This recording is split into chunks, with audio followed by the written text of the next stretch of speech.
अब हम पढ़ने जा रहे हैं ओम्स लॉ। बहुत अच्छा टॉपिक है, बहुत इजी है और जरूर आता है एग्जाम में ये, ठीक है। Is there a relationship between the potential difference across a conductor and the current through it? Let us explore with an activity. देखिए सेटअप ए सर्किट है शोन, इसमें सर्किट एक सेटअप किया है, ठीक है ना, जिसमें ये बैटरी लगा रखी है, रोस्टेड है, वोल्ट मीटर है, एमीटर है और की बंद है अभी तो, है ना, ठीक है।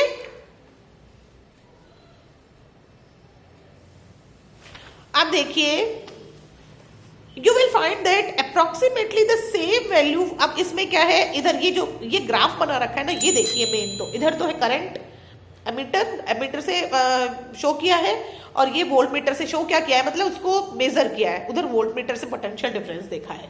तो इसमें क्या है, जैसे जैसे इसमें करंट फ्लो होगा तो ओम्स लॉ का मतलब है कि V जो है approximately the same value for V upon I is obtained in each case. Thus the V and I graph is a straight line that passes through the origin of the graph. मतलब जैसे जैसे current बढ़ता है वैसे वैसे उसका potential difference भी बढ़ता है, करंट कम होता है तो पोटेंशियल डिफरेंस भी कम होता है। तो इसलिए इसकी एक स्ट्रेट लाइन आती है। अपन ने एक उसमें भी पढ़ा था ना, कौन सा था वो, मोशन का चैप्टर जिसमें पढ़ा था ना, क्या था वो,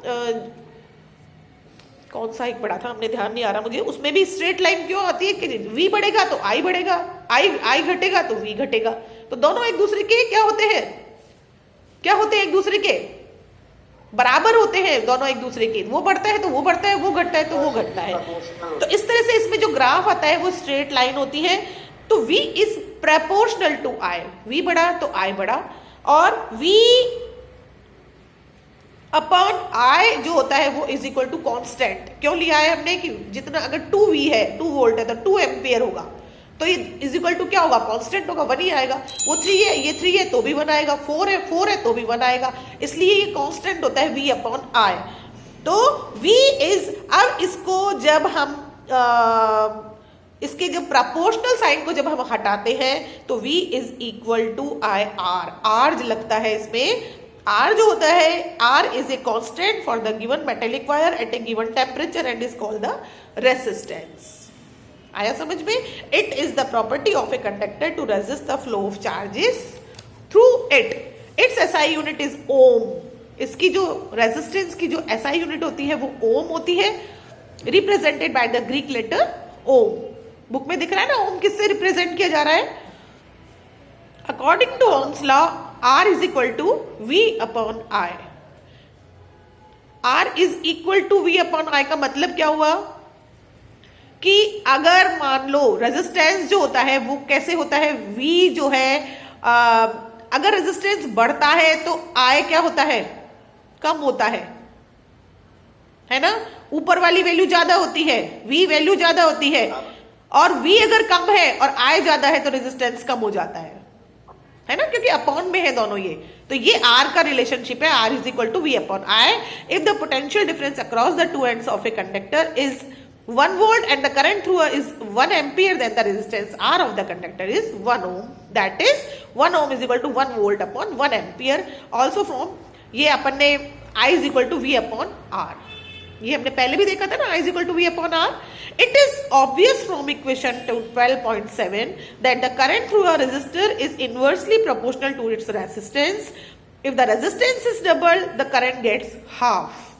Resistance अगर डबल होता है तो करंट हाफ हो जाता है। In many practical cases it is necessary to increase or decrease the current in an electric circuit. A component used to regulate current without changing the voltage source is called variable resistance in an electric circuit. A device called rheostat is often used to change the resistance in the circuit. We will now study about electrical resistance of a conductor with the help of following activity. ये activity है, इसमें resistance बता रखा है इसके अंदर।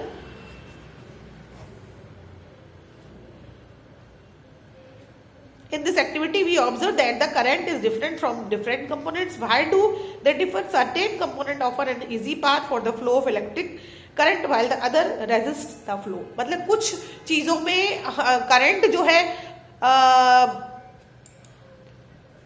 जैसे हम हमारे घर में ही देखो आप कि हमारे पास दो तरह के कनेक्शन होते हैं, एक पावर का कनेक्शन होता है, एक नॉर्मल कनेक्शन होता है। अगर नॉर्मल कनेक्शन में हम हाई वोल्टेज ज्यादा करंट वाला उसमें लगा देते हैं तो उड़ने का डर रहता है इलेक्ट्रिसिटी, इसलिए उसमें हम ज्यादा जो रेजिस्टेंस ज्यादा जो होगा वो वाला पावर का कनेक्शन लेते हैं, उसमें हाई वोल्टेज या हाई करंट पास करने के लिए। तो इस तरह से हर एक मटेरियल में हर एक जो मेटेलिक वायर है उनमें करंट जो है अलग अलग तरह का होता है। समझ में आया? We know that motion of electrons in an electric circuit constitute an electric current. The electrons, however, are not completely free to move within a conductor.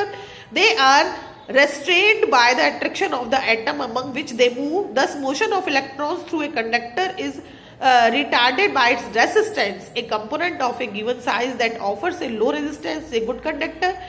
A conductor, good conductor कौन सा है? जिसका लो रेजिस्टेंस है। Resistance का मतलब होता है कि पकड़ने की पावर, तो जितना लो रेजिस्टेंस होगा उतना ही ज्यादा उसमें करंट फ्लो होगा, इसलिए लो रेजिस्टेंस वाला गुड कंडक्टर कहलाता है। A conductor having some appreciable resistance is called a resistor. A component of identical size that offers a higher resistance is a poor conductor. An insulator of the same size offers have higher resistance. जो insulators होते हैं उनमें सबसे high resistance होता है क्योंकि उनमें current pass होता ही नहीं है। ठीक है, ठीक है, तो ये हो गया हमारा आज